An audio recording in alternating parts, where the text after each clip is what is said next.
చేనేత దినోత్సవం. దీన్ని పురస్కరించుకొని టెక్స్టైల్ అండ్ హ్యాండ్లూమ్ శాఖ ద్వారా ఈ కార్యక్రమాన్ని ఇంతమంది చేనేత కళాకారులు, నేను కార్మికులు అనలేను, చేనేత కళాకారులు మధ్య ఈ కార్యక్రమం జరుపుకుంటున్నందుకు చాలా సంతోషంగా. గతంలో కూడా పోయినసారి నేను వచ్చాను, మరలా ఈసారి కూడా నాకే అవకాశం దగ్గరందుకు మరొకసారి ఈ సభావేదికలందరూ కూడా ధన్యవాదాలు చెప్తున్నారు. కుప్ప వేదిక మీద ఉన్నటువంటి కుప్పయ్య శెట్టి గారికి గౌరవాధ్యక్షులు, అలాగే షణ్ముఖ వర్మ గారికి, బాలాజీ శెట్టి గారికి, సి బాలాజీ గారికి, పండరి గారికి, అలాగే కేశవుడు శెట్టి గారికి, వేదిక మీద ఉన్నటువంటి కొంతమంది నేను ముఖ్య నాయకులైనా మర్చిపోయింటే క్షమించండి. అట్లాగే ఈరోజు కార్యక్రమంలో 2 జిల్లాలకి సంబంధించి బాధ్యత ఉండడంతో ఏడీ టెక్స్టైల్ గారు తిరుపతిలో అటెండ్ అవుతూ వారికి సంబంధించిన అసిస్టెంట్ డెవలప్మెంట్ ఆఫీసర్ గారు శైలజ గారు కూడా ఈ వేదిక మీద ఉన్నారు. సో మీ అందరితో ఈ వేదికని పంచుకుంటున్నందుకు మరొకసారి హృదయపూర్వక నమస్కారాలు తెలియజేస్తూ, ముఖ్యంగా చేనేత సంబంధించిన అంశం అంటే మనిషి జీవితానికి, ఒక నాగరికతకు, ఒక సంస్కృతికి దర్పణమైన ఒక బట్ట. అంటే ఒక మనిషి ఎదుగుదల ఎక్కడో 27,000 సంవత్సరాల క్రితం పోలియోలిథిక్ ఏజీలో సంబంధించినటువంటి చరిత్రలో చూసుకుంటే మనం అప్పటి నుంచి బట్ట నేర్చడం అనేది అలవాటైంది మనం. దాంట్లో దాదాపుగా అనేక శతాబ్దాల పాటు, వేల సంవత్సరాల పాటు బట్ట అనేది మనని కాపాడుకోవటానికి, మన శరీరానికి ఒక ఆచ్ఛాదన ఇచ్చేదానికి, తర్వాత అలంకారంగా మారటానికి కారణమైనది. అంటే మనిషి మృగంలాగా ఉన్నటువంటి దశ నుంచి మానవ రూపంలో ఒక ఆకారంలో వాడు నిలబడటానికి, వాడు ఒక నాగరికతకి చిహ్నంగా బట్ట అనేది.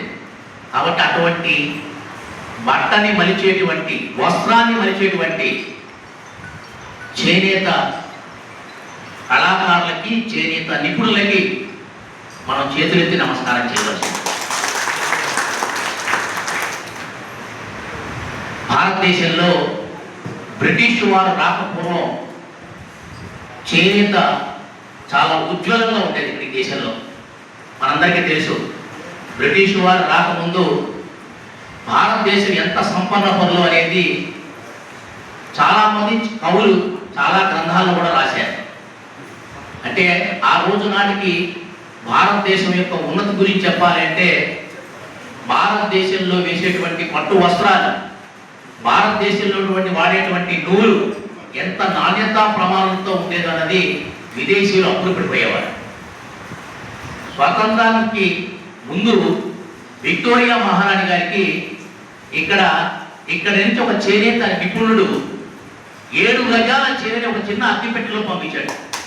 అంటే భారతీయుల యొక్క కళా నైపుణ్యానికి, వస్త్ర విషయంలో వాడు తీసుకున్నటువంటి విషయంలో ఎంత గొప్పవారని చెప్పడానికి ఒక ఉదాహరణ. కాలక్రమేణా యాంత్రిక వ్యవహార ధోరణి పెరిగిన తర్వాత చేనేతానికి సంబంధించినటువంటి వాడకం క్రమంగా తగ్గుతూ, ఇండస్ట్రీ సంబంధించిన బట్టల మీదే మనం మొగ్గు చూపుతూ వెళ్తున్నాం. కాబట్టి క్రమంగా దీంట్లో ఉన్నటువంటి తగ్గుతూ వచ్చింది. స్వాతంత్ర సమయంలో కూడా అప్పటికి ఎంతో ఉజ్వలంగా ఉన్నటువంటి చేనేతల వ్యవస్థ భారతదేశంలో వ్యవసాయం తర్వాత 2వ స్థానంలో ఉండేటువంటి అతిపెద్ద కుటీర పరిశ్రమ ఏదైనా ఉంది అంటే అది చేనేత పరిశ్రమే ఉండేది గతంలో. ఉద్యమం ఆ కార్యక్రమంలో భాగంగా నేత బట్టలే వాడండి, నూనె పడిగిన బట్టలే వాడండి అని చెప్పి ప్రజల్లోకి చైతన్యం తీసుకెళ్లారు. అంటే మనమైనటువంటి సాంప్రదాయాన్ని తీసుకెళ్లాలన్న భావన. నా పేరు జి షణ్ముఖ వర్మ, చేనేత కార్మిక యూనియన్ రాష్ట్ర ప్రధాన కార్యదర్శి. ఈరోజు 12వ జాతీయ చేనేత దినోత్సవంగా చేనేత కార్మికులకు, అదేవిధంగా మనకు నేతన్న సేవలో రాష్ట్ర ముఖ్యమంత్రి 25,000 ప్రకటించినందుకు రాష్ట్ర ప్రభుత్వానికి ప్రత్యేకంగా మా కార్మికుల తరపున అభినందనలు, ధన్యవాదాలు. ఈరోజు రాష్ట్రం మొత్తం మీద చేనేత కార్మికులందరూ చాలా ఆనందంగా, చాలా ఉత్సాహంగా ఈ జాతీయ చేనేత కార్మిక దినోత్సవాన్ని జరుపుకుంటున్నాం. ఈరోజు 12వ జాతీయ చేనేత దినోత్సవాన్ని మన భారత ప్రధానమంత్రి గారు ఫస్ట్ ప్రారంభించి నరేంద్ర మోడీ గారు వాళ్ళు 2015లో ఈరోజు 12వ జాతీయ చేనేత దినోత్సవం జరుపుకుంటున్నాం. అదేవిధంగా ప్రధానమంత్రి వారికి కూడా ప్రత్యేకమైనటువంటి ధన్యవాదాలు.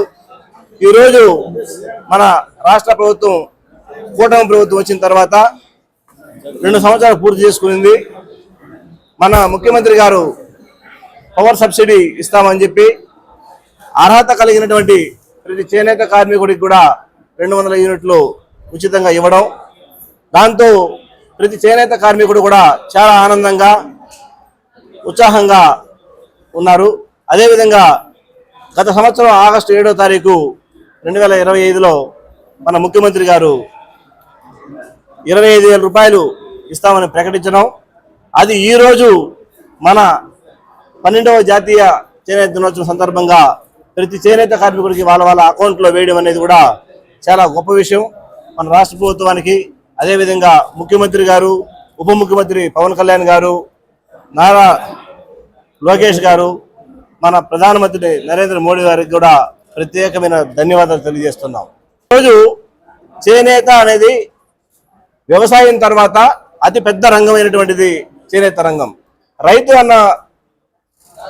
రైతే రాజంటారు. రైతు పండించే పంట మన ఆహారం తీసుకుంటే, చేనేత కార్మికులు నేసే బట్ట మన మానవ సంరక్షణకి కాపాడుతుంది. కాబట్టి ఈ 2 ప్రధానమైనటువంటి రంగాలు, దీన్ని ప్రభుత్వాలు చాలా ఎక్కువ ముందు స్థానంలో పెట్టి ఆర్థికంగా భరోసా ఇచ్చి అవకాశాన్ని కల్పించాలని కోరుకుంటూ, చిత్తూరు జిల్లాకు సంబంధించి 281 మందికి ఎలిజిబుల్ అయింది. దాంట్లో కొంతమందికి 6th కాలమ్స్ అనే దాంట్లో కొంతమంది, ఎందుకంటే ఉద్యోగస్తులు ఉండొచ్చు, ఆటో ఉండొచ్చు, 300 యూనిట్ల పైన, ఎందుకంటే ప్రభుత్వ ఆంక్షలు ఉంటాయి. ఆ ఆంక్షలకు కొన్ని ఎంత డిలీట్ అవుతుందో తెలియదు. 281 అధికారికంగా మనం లెక్కలున్నాయి. దాన్ని అన్ని పంపించారు. మన అధికారులు కూడా చాలా శ్రమపడి వాళ్ళు కూడా ప్రత్యేకమైన అభినందనలు. ఎందుకంటే ఒక్క పేరుడు మిస్ కాకూడదు అనే ఉద్దేశంతో చాలా కష్టపడి పనిచేశారు అధికారులు.